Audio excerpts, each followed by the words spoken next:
They were not ready for this. When Ibrahim Traoré stepped forward and began to speak, many people assumed it would be another moment of African political theater. Another speech, another round of promises wrapped in bold language, another leader performing resistance without actually practicing it. That is what the world had come to expect. That is what the system had been designed to produce. Leaders who sound dangerous but remain manageable. Leaders who speak fire in public and sign compliance in private. That is the pattern. That is the cycle that has kept Africa locked inside a political arrangement built not for African people, but for foreign interests dressed in diplomatic clothing. But something was different this time. Something in the weight of what Traoré said. Something in the political decisions that followed his words. Something in the reaction it produced across the continent and beyond. All of it pointed to one uncomfortable truth. This was not another performance. This was a man who had actually decided to live by what he was saying. And that, in the current architecture of African politics, is one of the most disruptive things a leader can do. Because the moment a leader stops performing resistance and starts practicing it, everything changes. The foreign pressure stops being theoretical.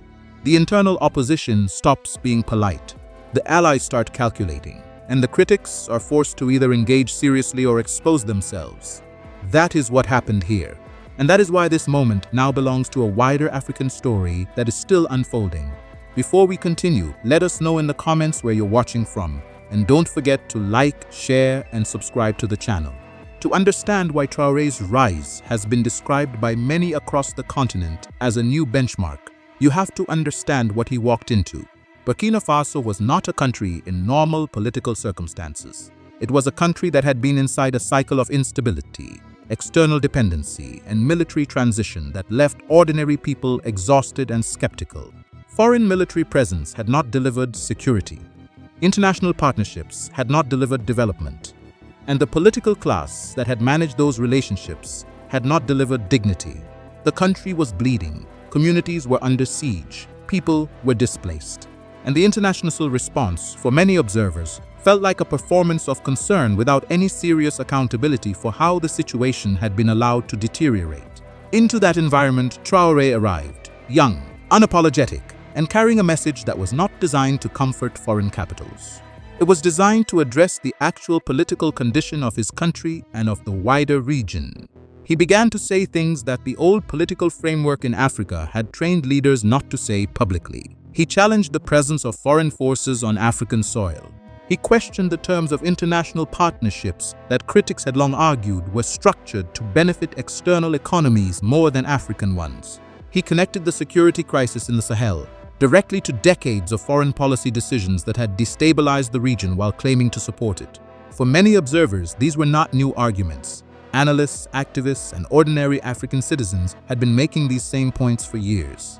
But there is a difference between an argument made by a commentator and the same argument made by a sitting head of state with the political authority to act on it. That difference is what changed the calculation, and that is where the real problem began, for those who preferred the old arrangement. Because when Traoré began to translate his public positions into actual policy decisions, when he moved beyond speech and into strategic action, the reaction from outside Africa was immediate, and the pressure that followed was not subtle.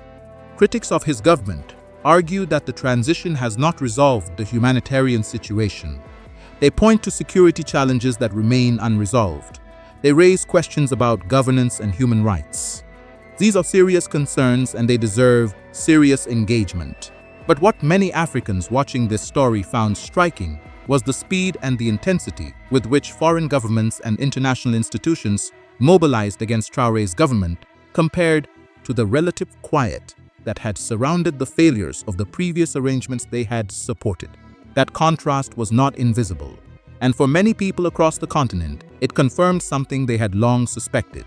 The concern was never purely humanitarian. It was also strategic, and the strategy being protected was not Africa's. ECOWAS became the first visible front of that pressure. The regional body that had served for years as a framework for collective African governance found itself in a deeply uncomfortable position. On one side, the political logic of defending democratic transitions and constitutional order. On the other side, the political reality that the government's ECOWAS was being asked to sanction were responding to genuine failures that ECOWAS and its partners had not successfully addressed. For many observers, the ECOWAS response to the Sahel transitions, including Burkina Faso, revealed a tension inside African regional politics that had been building for a long time. The tension between institutions that were created partly under external influence and the increasingly loud demands of African populations for something different. Tinubu, as a central figure in ECOWAS at this moment, became the face of that tension. And his political positioning during this period drew sharp criticism from many quarters across the continent. Supporters of the ECOWAS approach argued that the regional body was defending principles of constitutional governance that Africa could not afford to abandon. They argued that military transitions, regardless of their stated motivations, set dangerous precedents. These are legitimate arguments. They carry weight, but critics saw something else. They saw a regional leadership structure that had been willing to accept flawed electoral processes in member states for years, suddenly discovering a firm commitment to democratic principles at the precise moment when governments aligned with alternative foreign partnerships were involved.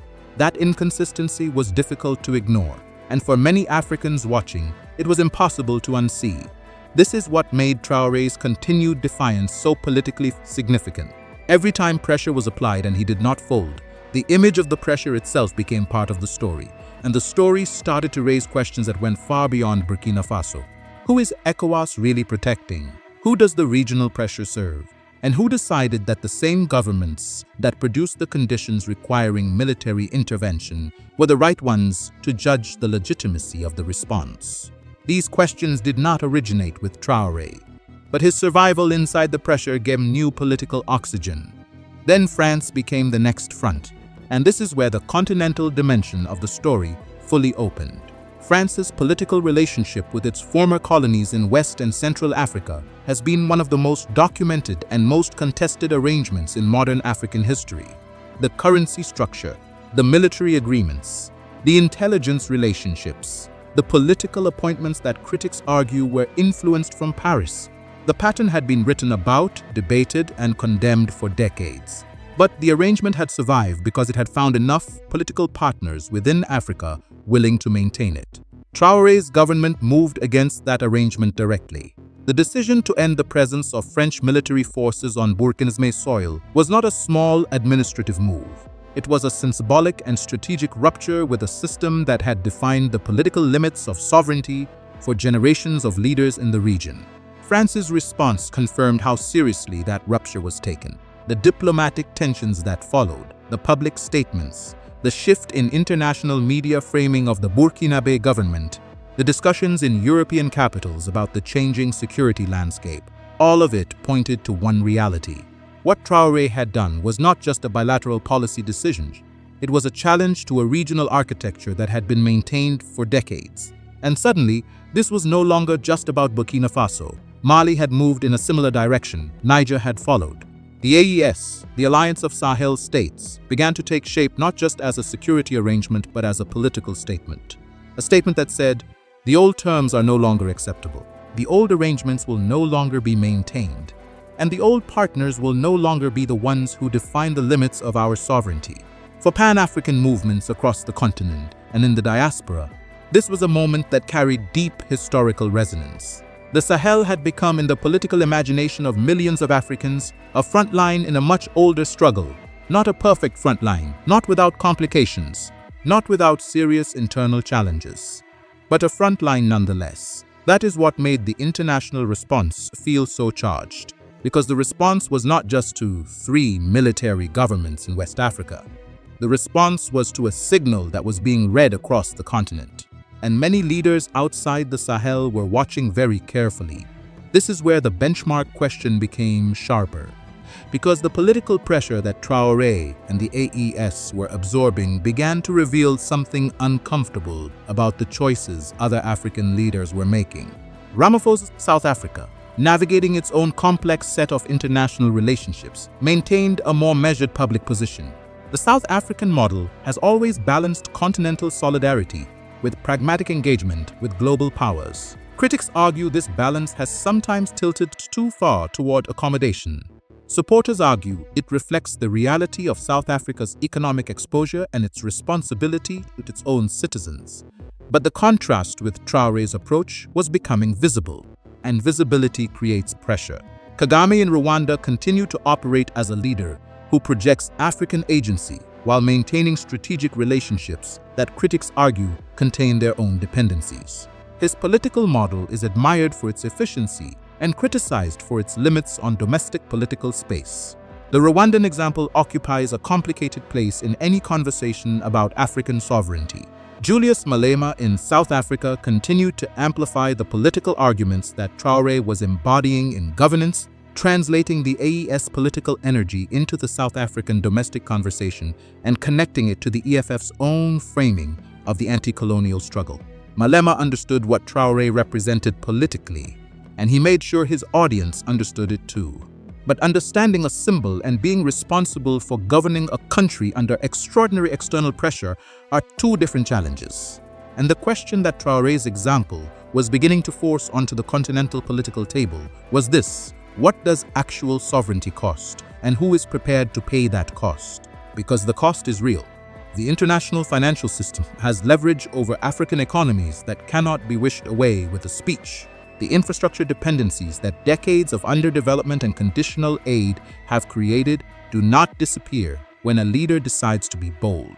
The security vulnerabilities that foreign military presence had partly managed do not resolve themselves the moment that presence is expelled.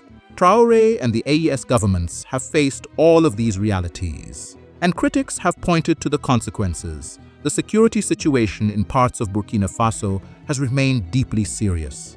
Humanitarian organizations have raised concerns about access. The transition timeline has extended beyond original commitments. These are not invented criticisms. They are real conditions that the people of Burkina Faso are living inside. But here is what many analysts across the continent have also argued. The leaders who made the choices that produced those conditions were not held to anywhere near the same standard of international scrutiny. The governments that accepted French military presence while insecurity deepened were not subjected to the same pressure.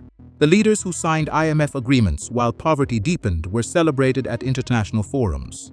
The presidents who delivered elections that international observers described as seriously flawed were welcomed in Western capitals. The inconsistency of the pressure revealed something about whose interests the pressure was actually serving. And that is why the benchmark question could no longer be avoided. What does African leadership actually look like when it chooses the harder path? What does it cost? What does it require? And who is actually willing to make those choices versus who is willing to talk about making them? Traoré had become, whether one agreed with his political choices or not, an unavoidable reference point in that conversation. Not because he had solved anything, not because the situation in Burkina Faso had been transformed into a success story by any simple measure, but because he had made choices that most other leaders in his position had historically refused to make. He had accepted the cost of confrontation, and that decision, in the landscape of African politics, shaped by decades of managed compliance, looked different from anything the current generation of continental leaders had seen at such proximity. The implications of that began to move inside African political discourse, in universities, in street conversations, in diaspora communities, in the comment sections of African YouTube channels, in the debates that happen in WhatsApp groups from Lagos to Johannesburg to Paris to Atlanta. The name Traoré had become a reference point that was difficult to argue around. Not impossible to criticize. Many people criticized, but impossible to ignore. And that is precisely what a benchmark is. It does not require universal agreement. It requires that everyone who thinks about the subject now thinks about it in relation to this point. It changes the baseline of the conversation. It moves the standard. African leaders who previously occupied the safe center of measured diplomacy and managed relationships began to face a new question from their own populations. Not from foreign governments, not from international institutions. From their own people. Where do you stand? What are you willing to say? What are you willing to do? And if this young leader in one of the continent's poorest countries, under extraordinary pressure from global powers, can make these choices, What is your excuse? That question, once it is in the political atmosphere, does not leave quietly. It began to touch conversations about the AU's response to continental crises. It began to touch debates about African representation in global institutions. It began to resurface discussions about reparations, about the CFA franc, about the terms of international debt, about the status of foreign military bases across the continent. Issues that had been present for decades, but that now had a more immediate political reference attached to them. And in that widening, Traoré's significance grew beyond his own government, beyond Burkina Faso, beyond even the Sahel. He had become part of a larger African political argument about what leadership actually means, about what sovereignty actually requires, about what dignity actually costs, and about which leaders are genuinely willing to pay that cost, and which leaders are performing the language of resistance while maintaining the structures of compliance. That distinction between performing and practicing is what the benchmark now forces people to apply. But the pressure did not stop moving. Because pressure, when it is rooted in strategic interest rather than genuine concern, does not step back simply because resistance holds firm.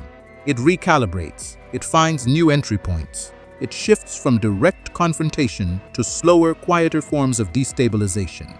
And that is exactly what many analysts began to observe in the months that followed the most visible confrontations. The international financial pressure on AES-aligned governments intensified through channels that were harder to photograph than a military standoff. Aid flows were restructured.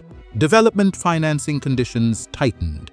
The language used in international reports about the Sahel shifted in ways that framed the AES governments not as leaders responding to genuine crises, but as threats to regional stability. The message being sent through these channels was deliberate. It was not aimed only at Traoré. It was aimed at every African leader watching. The message said, "This is what happens when you step outside the arrangement. This is what the cost looks like in practice. Are you sure you want to follow this path?" That message was heard. It was designed to be heard, and the response it produced across different African capitals revealed exactly how deep the division inside African political leadership had become. Some leaders moved closer to the safe center. Some began to add qualifications to statements of continental solidarity that had previously sounded more firm. Some found diplomatic language that acknowledged the AES position without actually aligning with it. The retreat was not dramatic. It was the kind of retreat that happens quietly, in adjusted positions and carefully worded statements. But Africa noticed, because Africa had been watching this pattern for a long time, the pattern of leaders who stand beside bold positions until the pressure becomes personal, and then find reasons to step back. That retreat, wherever it appeared, only made the benchmark sharper by contrast. Because Traoré did not step back, the AES did not dissolve under the pressure. The alliance deepened. New relationships were constructed. Alternative frameworks were explored. The political project that critics had assumed would collapse under sustained international pressure was still standing, still moving, still expanding its political vocabulary, and that staying power added a new dimension to the benchmark. It was no longer just about courage in the moment of decision. It was about endurance under sustained opposition. It was about the ability to maintain political direction when the system is working against you from multiple directions simultaneously. That kind of endurance is rarer than a single bold speech. It is rarer than a dramatic diplomatic rupture. It requires something deeper, something that cannot be borrowed from another leader or imported from another political tradition. It requires a genuine conviction that the direction is right, even when the cost is real and visible and being paid by real people. That is a hard standard, and it is a standard that now sits inside the continental political conversation in a way that cannot be quietly removed. The youth of Africa, in particular, absorbed this moment in ways that older political frameworks had not anticipated. For a generation that had grown up watching African leaders negotiate their own limitations in real time, that had watched the gap between political language and political action become almost normalized, Traoré's example carried a specific kind of emotional weight. It was not naive. Many young Africans engaging with this story were also asking hard questions about governance, about accountability, about whether the political model being practiced in Ouagadougou could actually produce the development outcomes that populations needed. These were serious questions. They did not disappear because the symbolic politics were powerful, But the symbolic politics were also powerful. And in a continent where the imagination of what African leadership could look like had been so consistently narrowed by decades of managed politics, the sight of a young African leader refusing to be managed carried a meaning that analytical frameworks alone could not contain. The emotional resonance was real, and emotional resonance in politics is not a soft factor. It is one of the hardest forms of political capital to build and one of the most consequential when it is genuine. Traoré had built that capital, not through a media strategy, not through international charm offensives, but through decisions that were visible, costly, and consistent with what he had said before he made them. That consistency between word and action was, for many observers, the deepest part of the benchmark, because African politics had produced many eloquent voices, many powerful speakers, many leaders who could move a crowd with language about sovereignty and dignity and liberation. What it had produced less consistently was leaders whose actions matched their language when the price of that match became genuinely high. This is not a comfortable observation.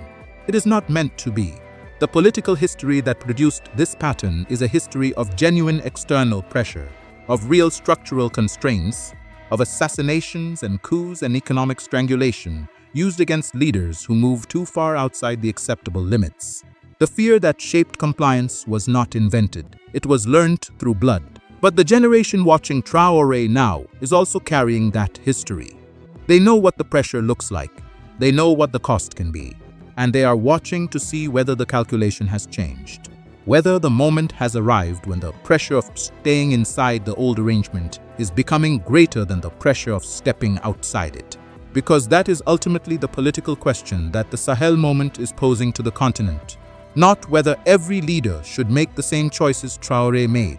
Not whether the AES model is a template that translates cleanly to every African context. But whether the old arrangement, the one built on managed dependency and strategic compliance, still has the political legitimacy to hold. And the answer, coming back from African populations, from conversations in markets and churches and universities and diaspora communities, is becoming harder for political elites to dismiss. The answer is, we are watching, we are comparing, we are measuring, and the standard we are measuring against has shifted. This is not the end of anything. The struggle is not over. The pressure will not lift because one leader held firm. The structures that have kept Africa's wealth moving outward while African need goes unmet are not dismantled by political symbolism alone. The work is long. The resistance will continue to adapt. The tools of external control are sophisticated and patient. But something has changed in the political imagination of the continent.